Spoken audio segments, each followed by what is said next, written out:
we're gonna be sucking shit now. This is from 2011, Children of the Corn, Genesis.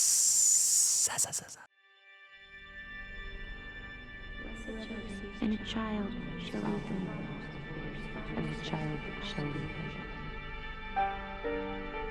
It's my number 11. This is the worst entry. Mark, no! You're just being a cunt if you put this high. Number 2. Mark, that's just being a cunt. You're doing that. That is just to be a contrarian. There's no way in hell. Why? Why? Of all the movies in this franchise, This isn't even a Children of the Corn film. no, exactly. Exactly. That's right? not. I'm watching it and I'm like, You would rather watch this again. I wouldn't watch it again because the cool thing about this one is I'm watching it and I'm like, what's going to happen here? What is going on? Mark, there's a how? mystery here. Like I'm going to give movies more credit if they keep me invested. Oh my God. And this one, So- I get like, this is the bottle episode, the ashcan. Yo, this is literally the Hellraiser Revelations. Yeah. This is Hellraiser Revelations. And I know- they bought a script Yeah. and then made it a Children of the Corn film. It is a nothing script. The entire movie takes place in a single fucking location. Nothing happens. And both movies were released the same year. They're both 2011. Yeah. I am fairly certain that this one, that the masses are going to agree with you on this one. I just this thought, is I'm watching it and I'm beyond like, crazy. it hooked my interest. I'm like, what's happening here? I don't, like, there's some crazy stuff. Anyway, do the plot so that before we, yeah, number 2, buddy. This is you're watching /cinema history. That is the hottest of hot takes you've ever had. And it's only 81 minutes. Yeah, but that's okay. So Chef's kiss, what are buddy. you ranking it based on fucking run times Oh, if now? they had one that was 37 minutes, it would have. That's it, eh? Wow. Okay. What a fucking episode, I'm folks. trying to get myself uninvited back so that I don't have to do this You anymore. just keep picking the worst takes. Two? Yeah. Mark, this movie's nothing. This is Hellraiser Revelation. Nothing happens. It's not even a good... Okay. My brain is like short-circuiting. Every time I say, before we do these, and this is some behind the curtain, this is a curtain pull. I always say, I'm like, you know what? I'm going to be chill this episode. Yeah, shut the fuck up. I'm gonna be calm. You know, I always lose it. I always tend to go off on a tangent. You know, I always get a little riled up, and I always end up debating against Mark, or I try to, I gotta let that shit go. I gotta accept that, Mark's gonna pick whatever Mark's gonna pick, and as dumb as I might think some of his choices are, at the end of the day, Mark's his own person and we're all our own people and all that shit. Kumbaya, fuck whatever. So I always come in that way. I try to come in a zen mindset. And this man breaks me down every time where I argue. I don't care. These movies suck. Most of these franchises suck. And yet somehow you're able to bring this side of me where I go, no, you don't do that. There's just like... Before we do these episodes, Justin always takes, like, I call it the Justin /cinema pledge, where he basically says, hey, whatever your numbers whatever your picks are, hey, I know that you take this seriously. I know that you've watched them. I'm not going to give you a hard time. You've got your reasons, and that's the flavor of life is that we're always going to have different. But every time we get into it, don't let me do it, because then it has to be. Mark, it always has to be this way with you. We always have to do battle. I swear I'm not doing it on purpose. I fucking hope not. Yeah. All right, let's get to fucking the number 2 best Children of the Corn film, Children of the Corn Genesis. It opens at a quaint house just 20 miles from Gatlin, Nebraska in 1973. A soldier is returning home, and he gets home, and there's supposed to be like a welcome home party that's laid out for him, but no one seems to be around. So the house is like empty, and he suspects foul play is happening here, has happened. He then finds his parents murdered with corn jammed into their faces, because of course. Yep. The man then pulls out a gun and continues searching the house. He runs into a little girl who says some shit about what else, he who walks behind the row, and some other fucking bullshit. And then the little girl seems to be like putting visions in his mind or some shit. And then she pushes him out a window and we cut to our opening credits. We then jump to present day where a young couple is sitting in the middle of a California road in the desert on a hot day. These are our new protagonists, Tim and Allie, who are stranded due to a car breakdown. They decide to take a hike down the road to a small farm after they can't find a car passing by to help them. They knock on the door of a small house and a strange man answers. The man claims to not have a phone and is very unhelpful. Angry, Allie tells him that if she has a miscarriage, yes, she's pregnant, it'll be his fault. Hearing that Allie's pregnant, the man lets them in. Allie and Tim meet the man, Cole, and his foreign wife. Tim goes to use the phone, and the man's wife asks him for money to use, and then also asks if he has any pot or cigarettes. And it's this weird scene, and the weirdness continues because then she starts like doing a striptease for him for some reason. Mark obviously got turned on at this point in the movie. Obviously. Yeah, this is where Mark, this movie had a little bit of titillation, so you perked up, obviously, at this point. Tim reveals that the tow truck driver is hours away on another call, and it's also going to cost an exorbitant amount of money to get towed. So then the wife suggests that rather than pay for the expensive tow, they should just stay the night because there's this delivery driver that comes every morning for some fucking reason, and he can probably give them a ride for free. So then Allie and Tim stay the night, and their caretaker, Cole, the weird old man, asks that they respect their privacy and don't wander around his property.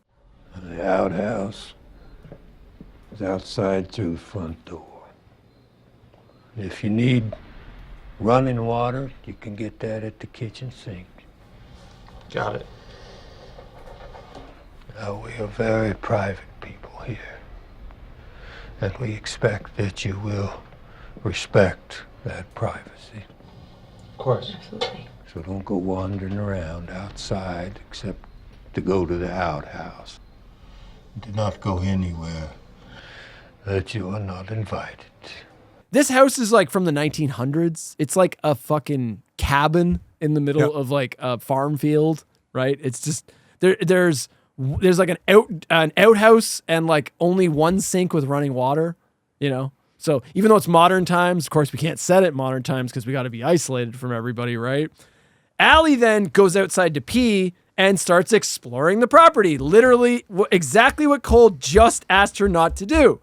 She then finds a strange type of makeshift church in one of the silos on the property. She continues to wander around and she finds a small building with a padlocked door where it sounds like there's a small child inside. Cole then approaches, so Allie hides before running back to tell Tim. Tim is skeptical about Allie's story and points out Allie didn't actually see a locked up child, but he believes her anyways and still decides to act. He finds a modern day camera in the living room and decides to go through it rather than immediately calling 911 because that's what smart protagonists do. Frustratingly, the shots of the footage on the camera are so fucking zoomed in, you can't actually tell what the hell Tim's actually looking at. Yep. Awesome. Seemingly, a ghost child then walks through the house, leaving bloody footprints behind it. Cole starts to return to the house, so Allie tries to play defense, but he quickly sees through her bullshit. Tim tries to bargain with Cole to let them leave, but Cole says he's fighting evil and then goes on to tell a weird story about his pregnant wife's child turned evil or some shit. He also reveals he's originally from Gatlin, Nebraska, and he was the soldier at the beginning. Yep. Tim and Allie try to leave the house, but a poltergeist starts throwing things around and prevents their escape. But Cole assures them the evil spirit will let them leave at dawn. So they just have to stay the night in this spooky haunted house. Then Allie starts having a nightmare about being attacked by corn cult children and sacrificed to their god. oh wait, except it wasn't a dream, because when they cut back, Allie's eyes are wide open, so she was just lying there. They fucked up the editing on this shot. There's like she has a nightmare sequence, but then when it cuts back to her, the shot they use is her just being like on the bed. Like it's not her going, oh, like they didn't have that shot clearly. It happened off camera. Yeah, that's it. Yeah. Then a cop shows up, but he can't hear Allie and Tim screaming because the poltergeist somehow is able to mute them. But then the poltergeist also just grabs that cop and throws him a million miles into the air, so it's irrelevant anyways. Later, Cole reveals that the poltergeist is actually the entity known as He Who Walks Behind the Rose, and that the entity wants Allie's unborn child for nefarious plans. What follows is a bunch of dicking around before the big reveal that there was a little boy locked up in the shed. The entity kills Cole's wife. Then Tim and Allie escape in the morning in the dead cop's car. And then the little devil boy is playing with a model of a car hauler, causing an actual car hauler on the highway Tim and Allie are driving on to start dropping cars at them like it's a Final Destination movie. They crash, Tim dies, who cares? I love it. I love that's a great plot summary. I mean, that is the plot summary, Mark. I literally went through all the beats. That's the movie. Yeah, that's your favorite, buddy. That's the number 2 for you. You might as well just call it number 1. You might as well. Yeah. All that goodwill that you earned from me when we bonded over 2, buddy, and you broke my heart with this one. You broke. Imagine if I had this above that one. Oh my God! I mean, that would be the ultimate hot take. But this is just I get what you're saying. You're saying it's different, but it's not Children of the Corn. It's absolutely not a Children of the Corn. Right? Yeah, right. But you're supposed to hate it for that. Remember, I don't like Children of the Corn. Yes. So, okay. Now I the get whole it. idea is that like you. So you like the one entry that is the furthest removed from what this franchise is. Right. Now I'm getting it. Right. Okay. All right. Go ahead and gush, buddy. And I know that he's joking, but that's kind of it, actually, right? Like, when I got to this one, it was I'm watching a different movie, right? I don't think there's any corn in it. Like, was there corn? Well, there's the intro where the parents have corn jammed in their face. Yeah, so there's the Gatlin it's like desert scene, but then after that, it's basically like they just move the rest of the movie somewhere else, right? This is Hellraiser Revelations. This is we were going to lose the rights. Yep. So we made we pumped out a movie. It probably took us a month to film. We had a single location. We're going to shove characters here. We're going to give them the most basic thing. We're going to somehow put it into the Children of the Corn lore. It's not going to make any sense. It's not going to be good. Yep. But we'll still have those rights. Yeah. That's what matters. That's this movie. So Mark, please. Yeah. So I could be completely wrong in the way that I've interpreted this movie, but I think there are layers to this that either I've misinterpreted or maybe we've just in general are kind of missed, right? So if we start back to the original scene where we've got the old guy or the Vietnam vet coming back, right? The way that I've interpreted, I'm gonna put that out there. That this is what I was thinking was happening as we were watching. Maybe I'm well out to lunch on this. He realizes that there's this kid that has these like wild powers. He then realizes, okay, I can't just leave this child here. I've got to take this kid and I got to go somewhere where this kid can't harm anybody else. That's how he ends up in the middle of nowhere in the desert in California with like nothing, right? Because he's got to get this child away. When you were watching this movie, did you think that they call him Preacher or Cole? I don't know what the fuck. I don't know what you're thinking. Such a fucking. Yeah. Did you? Mark, I am genuinely. Hold on. This is insane what you are doing right now. I know. Yeah. I'm not. I am genuinely like. What you are doing right now might be the most entertaining thing I've ever seen you do on this show because you are I am dumbfounded at the amount of thought you gave to this movie. Yeah, you are So- basically deep diving on Hellraiser Revelations right now, and I'm You're all for it. Eh? Please continue. So when our two characters, Allie and Tim, Allie from The Office, by the way, did you catch that cameo? She plays Isabel, the one that dates Dwight Schrute for a little bit there. Anyway, small cameo. When they show up at the house, he originally doesn't want to let them in, not because he's like, the movie wants you to think it's because he's a piece of shit human. But in actuality, what I think they're trying to do is say, he knows what you're going to come into if he lets you in. So he's trying his best to keep you away for your own safety, right? There's no easy way for him to do that other than telling you to basically fuck off and leave him alone, right? But once he finds out that she's pregnant, he's like, oh man, there's not a whole lot I can do. I'm not actually a piece of crap person. So he takes her in, right? I went back and forth about whether or not Preacher was a good character or not, because he actually does start telling them the history of what's happening and how they ended up there. If I hadn't been in the army and stationed overseas when the massacre happened, I'd be dead now, like all the rest of my friends and my family. Every single adult in Gatlin was slaughtered by children, good children, Christian children. You tell me, Mr. Gleason, what could make a child do something like that?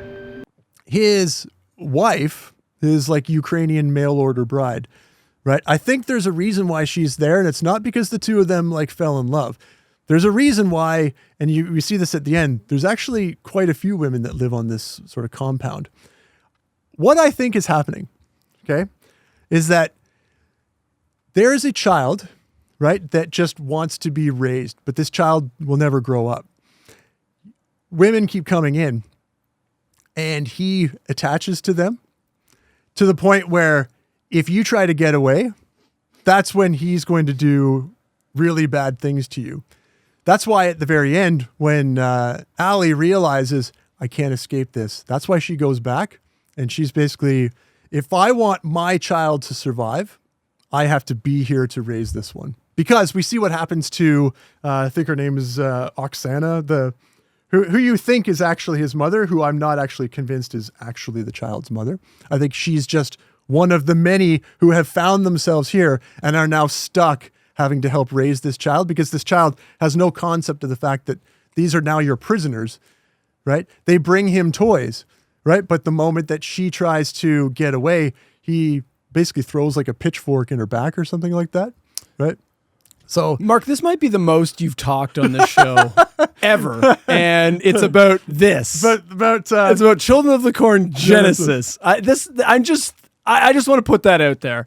I'm not faulting you for it. I'm just putting things in perspective. Again, please continue if you have more to gush about. I don't have a single good thing to say. Yeah. It's all bad. This is a no budget. Yeah. This is a scam. This is a lie film. It's not a Children of the Corn movie. Yep. It is not a good movie. It is a single location with crappy characters doing stupid shit and nothing interesting happens. Yep. And it's nothing. I like the element of deception because they each tell Allie and Tim different histories, right? You don't know which one's real, right? Obviously, we find out that Oksana or whatever her name is the one that is obviously feeding them bullshit, right? Whereas the preacher is actually telling them the truth. But there's also the element. Fuck that Cole character, the preacher character. Yeah. He could have been cool. Yeah. He could have been cool. It's like, oh, okay, a guy that interacted with the Children of the Corn and like he's gonna have some horror stories or something. He just acts like a zombie. He's just walking around, living corpse, just saying random shit. Like, I mean, imagine. Why doesn't he just talk normal? Just talk normal. Why do you got to talk like a cryptic fucking horror movie character? Yeah, but that plays into it, right? Like he's because if he tells you what's like, if he then you don't have a movie, right? If he spews the whole thing, then there's no film. Then SWAT is going to be on this place, right? So the whole idea is that he's trying to keep this like buried in the desert where no one's going to find it. Right. So he's doing his best. He's doing his best to make sure the movie stays in this location. Yeah. Even so they though don't have to spend money. That's right. Yeah. So that even though it's during modern times, no one can find them and they can have this self-contained horror film. Yeah. And even though it's modern times, there's no phone, there's no cell phones. They're isolated. They're not near anyone. We might as well just be back at Children of the Corn Revelation in this, like a hotel in the middle of a field. So that's why he's doing this, Mark. You got like the truck driver from Pulp Fiction who you can tell he's a little bit nervous to be there because he knows there's something. It's almost like he knows what's going on. He's agreed. Okay, I will continue to come back. I'll bring toys. But just don't kill me. Just don't. That wasn't the interpretation I got. Yeah. I got that he was in on it. Yeah, he's definitely in on it. What was the shit? Okay, so the driver shows up finally, and then like I guess the entity can put visions in their minds because it starts putting visions in their heads because it fucks with Allie and Tim. Which, by the way, fuck Allie and Tim. They suck as protagonists. They start off and they're okay. The thing I appreciated was the fact that when the weirdo Russian bride starts like making a pass at Tim, he tells Allie immediately. And then she hits on a stranded motorist in the kitchen while his pregnant wife is getting the evil eye from freaky hermit guy. You kidding? Are you sure she actually? He gave me a reach around while I was on the phone. And sitting on the kitchen table, skirt hiked up, legs open, blouse open to her nipples. Yeah. But who am I to judge? Maybe that's how people cool off around here. Jesus Christ. That's pretty refreshing because normally what happens is in any kind of writing thing, what they do is they have that scene and then the husband will hide it because he doesn't want to hurt his wife's feelings, you know, thinking he doesn't want it to become a thing, even though nothing happened. But then in omitting it, it becomes a thing. So I appreciate the fact that he was just straight up like, no, she did that. Isn't that weird? But then later on, she accuses him of fucking the Russian bride. You lied to me. What? No, what are you talking about? You fucked her, didn't you? How can you say that? Because of what that lunatic said? You believe him? Just tell me, yes or no. Did you fuck her in the I told you what happened. When? When could that have happened? Yeah. You have been with him the entire runtime. At what point did they fuck? When he went to go make a phone call? Well, no, What? just remember, the child has the ability to put visions in your head. Put visions in your head, right? So when the delivery driver comes at the end, they suddenly, because he's like, all right, just hop in the back, and then he's, I'll take you, and then they don't trust him because like so that's why they take the cop car and then run away, which is smart in my opinion. I wouldn't trust any of these fucking weirdos, especially after the shit I seen. Yeah. One of the things that I did like was that the story makes the characters play at odds with each other. Like I think it's the preacher that gets the vision that Allie's first pregnancy, they didn't lose the baby. Yeah, she had an abortion. That's right. Yeah. But she never told Tim. Yeah. The preacher tells Tim. And now Tim's like, first of all, how would you know that? And second of all, but now what it's doing, and I think this plays into what you just said, where we find out that Tim's a pretty straight up guy because as soon as something like that happens with Oksana, he goes right back and he tells Allie, right? So normally the guy is not the straight up character. In this one, he kind of is because he goes back and now he knows something about their history and he challenges Allie. She doesn't deny it, right? She never really actually addresses it, right? What is his character? Like, why is he there? Yeah. What is he, Mark? Like, I don't know. Like, legit, what is he supposed to be? Because Who? Tim? Yeah, because no, Cole. Preacher. Yeah, You keep calling him preacher, but he said to call him Cole, so I kept calling him Cole. Yeah. Okay, whatever. Yeah. Because Cole. Why is the entity keeping him alive?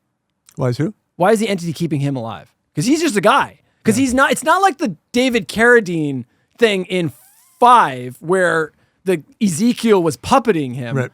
He's an actual just dude who obviously hates his life. Yeah. Why doesn't he just kill himself? I mean, he's bringing more Fuck mothers. all of this. This is not. No one's like. It's just nothing. Yeah. You know the best scene in this movie? Legit. My favorite scene in this movie is at the end of the movie when Tim and Allie, they get in the cop car and they're taking off down the road and they're on the highway and they've gotten out. They're out of it. They're back to civilization. And then the Damien boy starts manifesting a car hauler, dropping cars at them. The smartest thing they do, and I got to give them credit for this, is when you're on the highway and a car hauler starts dropping cars at you, what you're supposed to do is drive at that. You don't just hit the brakes and stop. You're smart to drive at the car hauler dropping cars at you. That's actually what they teach you this in driving school, is drive at the accident. You could brake, but you run the risk of not wrecking yourself. So it's actually smarter to drive into the accident to then get into a car accident. No one's going to do that though. But Mark, did you catch my I know what you're saying. Sarcasm there? You go full into You could just, at any point, they could have just hit the brakes and they would have been fine. No, they're trying to go around it. No, right? You're trying to dodge cars that are flying off this thing, right? No one would do that. No one would do that. No. You would immediately hit the brakes. No, it's coming at you too fast, right? You're directly behind. It's not coming at you. They literally stay. Yeah. It's not like it's a Marvel movie and Captain America's driving and Red Skull's on top of the hauler, and so they got to get at him. Right. Like, they just hit the brakes and you would have been fine. No.